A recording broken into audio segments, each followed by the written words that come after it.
Break બાદ આપનું સ્વાગત છે। સમાચારમાં આગળ વધીએ તો પ્રયાગરાજમાં ચાલી રહેલા મહાકુંભમાં અમૃત સ્નાન કરવા લાખો શ્રદ્ધાળુઓ પહોંચી રહ્યા છે। ત્યારે એરલાઇન્સ પણ મહાકુંભનો લાભ લઈ મુસાફરો પાસેથી ઉઘાડી લૂંટ ચલાવી રહ્યા છે। અમદાવાદથી પ્રયાગરાજનું 35,000 ભાડું થતા વીએસપી લાલઘૂમ થયું છે। એરલાઇન્સ દ્વારા કરાતી લૂંટને લઈ ગુજરાત વીએસપીએ પીએમને પત્ર લખ્યો। પત્રમાં જણાવ્યું કે સમગ્ર મામલે સરકાર હસ્તક્ષેપ કરે અને ફ્લાઇટના ભાડા નિયંત્રિત કરે।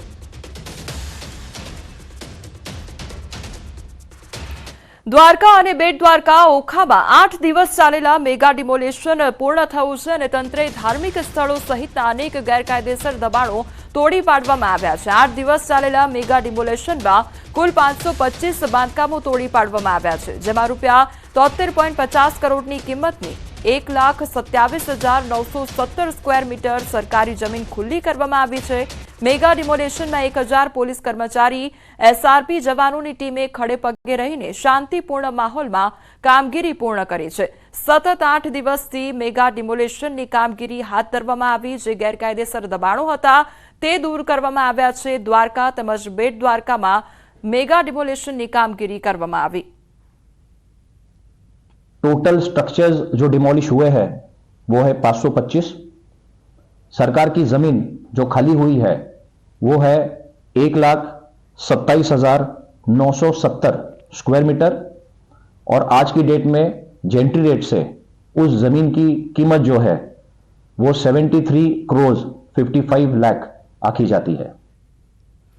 બનાસકાંઠાના ડ્રો કિંગ કહેવાતા અશોક માળી સાથે ન્યૂઝ 18એ ખાસ વાતચીત કરી અને ન્યૂઝ 18 પર ડ્રો કિંગ ગણાતા અશોક માળીએ મહત્વના ખુલાસા કર્યા છે। અશોક માળીએ પોતાનો લૂલો બચાવ કર્યો છે અને કહ્યું કે મેં કરોડો જોયા નથી, હું નાનો માણસ છું। મેં જે ઇનામો આપ્યા તેની પીડીએફ માર્કેટમાં છે। મેં મળતિયાઓને ઇનામ આપ્યા નથી। અમારા ડ્રોથી સારો એવો ફાળો ગૌશાળાને મળ્યો છે તેવું કહેવામાં આવ્યું છે।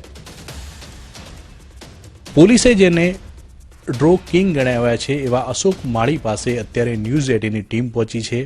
અત્યારે આપણી સાથે અશોક માળી છે, સીધી જ વાત કરીશું તેમના જોડે। બીજેડ કરતાં પણ મોટું કૌભાંડ તમે કર્યું હોવાના આક્ષેપો લાગ્યા છે, શું છે સત્ય? કિશોરભાઈ, આક્ષેપો તો જેમને કરવા એ કરે। આમાં મેં કોઈ બીજેડ કરતો એ તો ખૂબ મોટી વાત છે, પણ કરોડે જોયા નહીં કઈ રીતના હોય ખબર નથી મને, અને હું એક નાનો માણસ છું। કોઈ કરોડોની વાતો કરે એ બધી ખોટી વાત છે। આ વાત તદ્દન હું વળગોડું છું કે ખોટી વાત છે। 25 કરતાં પણ વધુ તમે ડ્રો કર્યા છે અને કરોડો રૂપિયા તમારી ટીમ કમાઈ છે એવા પણ આક્ષેપો છે। મેં ડ્રો 25 કોઈ કર્યા જ નથી। પહેલ પ્રથમમાં તો અમારા 3 જ ડ્રો થયા છે અને ટીમ તો જો મજૂરી કરી હોય, રાત દિવસ દોડ્યા હોય તો 2 રૂપિયા એમની મજૂરી કમાણા હોય, કોઈ કરોડોની વાત છે એ બધી ખોટી છે। જે તમે ડ્રો કર્યા છે અત્યાર સુધી 3 ડ્રો, એ 3 ડ્રોમાં એવા પણ આક્ષેપો થયા છે કે જે લોકોને ઇનામ લાગવાના હોય એ લોકોને લાગ્યા નથી, તમારા જે મળતિયા હોય, તમારા નજીકના હોય તેમને જ ઇનામો લાગ્યા છે। જો વસ્તી ગમે તે વાત કરતી હોય છે, મારી 3 પીડીએફ માર્કેટની અંદર મેં ઓનલાઈનમાં આપેલી છે અને એ માર્કેટની અંદર જે તે વ્યક્તિઓ જોઈ શકે છે। અમારા કોઈ મળતિયાઓને કોઈ પરિવારમાં કે કોઈ કાકા માસીના છોકરાને કોઈ ઇનામ આપ્યા જ નથી અને રામાપીર અને દ્વારિકાધીશવાળાની દયાથી જેને કિસ્મત હતા એમને જ મળ્યા છે। તમે અત્યાર સુધી 3 ડ્રો કર્યા, 3 ગૌશાળા હતી, કેટલા પૈસા ગૌશાળામાં ગયા અને કેટલા તમારા ટીમને મળ્યા? હવે જો 2 રૂપિયા મજૂરી માણસે કરી માણસોને પણ મળ્યા છે અને ગૌશાળાની અંદર પણ સારો એવો ફાળો મળ્યો છે અને બીજી ગૌશાળામાં પણ અમે 4 નોકીને એમને પણ ગૌ સેવા તરીકે સેવા આપી છે। કેટલા રૂપિયાની આ ટિકિટો હોય છે અને કેટલા રૂપિયા એક ટિકિટ પાછળ એજન્ટોને પણ મળતા હોય છે? દેખો, હવે એક કૂપન ડેડુઆમાં 299ની હતી અને દામારામપુર ત્યાં 399 હતી। એ મજૂરી કરે, રાત દિવસ બાઇક લઈને દોડતા હોય છે, ખેતરોમાં બીજે તો એમના 2 રૂપિયાનો એમને પણ મળતા હોય છે। એવું છે।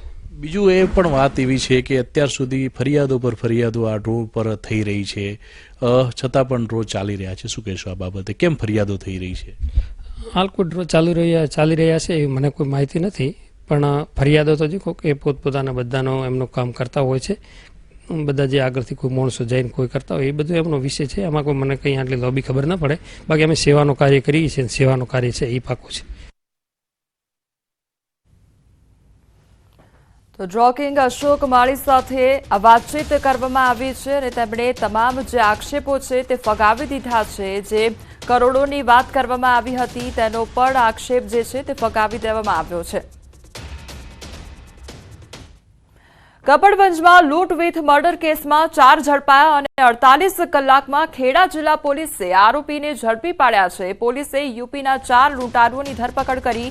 ઇસરાર ત્યાગી, વસીમ ચૌધરી, શહજાદ કલા તેમજ શહેજાદ અખ્તરની ધરપકડ કરવામાં આવી. તો અમદાવાદ બાવળા હાઈવે ઉપરથી પકડી પાડ્યા લૂંટારુઓને.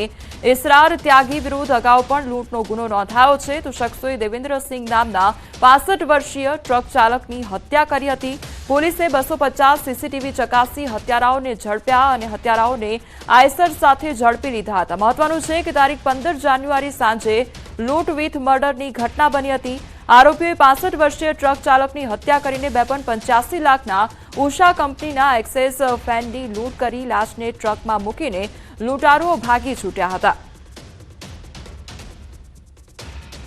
ખાસ અમને જે સીસીટીવીના આધારે અમુક ઇનપુટ મળ્યા અને અલગ અલગ ટીમોએ ખેડા જિલ્લાના, આણંદના, મહીસાગરના, ઇવન રાજસ્થાનના અને અમદાવાદ બાજુના આશરે 250 જેટલા સીસીટીવી કેમેરા અલગ અલગ સમયના ચેક કરવામાં આવેલા, જેની અંદર આ શંકાસ્પદ વાહન અમને જણાઈ આવેલ અને જે આયસર જે છે 4 આરોપીઓ સાથે વાહન પણ કબજે કરવામાં આવ્યું છે.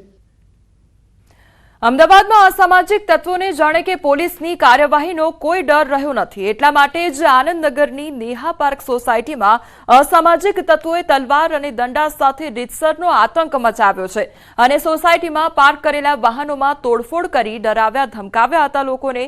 સીસીટીવી ફૂટેજ અને વિડીયો વાયરલ થતા આનંદનગર પોલીસે દોડતી થઈ ગઈ હતી. આરોપી સાહિલ દેસાઈ, પાર્થ દેસાઈ સહિત 8 લોકો સામે ગુનો નોંધી કાર્યવાહી કરવામાં આવી છે. હાલ એલસીબી ઝોન 7 ટીમે આરોપી સાહિલ ઉર્ફે સેગો દેસાઈની ધરપકડ કરી અન્ય આરોપીઓને પકડવા પૂછપરછ શરૂ કરી છે. આરોપી છૂટક કામ કરે છે અને આરોપી વિરુદ્ધમાં અગાઉ 2018ના વર્ષમાં અપહરણનો ગુનો દાખલ થયેલો છે અને બીજો 2024માં એક ફોન ઉપર ધમકી આપવાનો ગુનો દાખલ થયેલો છે. હાલ મુખ્ય આરોપી અટક કરેલો છે અને એની પૂછપરછ કરીને બાકીના કોણ આરોપીઓ એમાં સંડોવાયેલા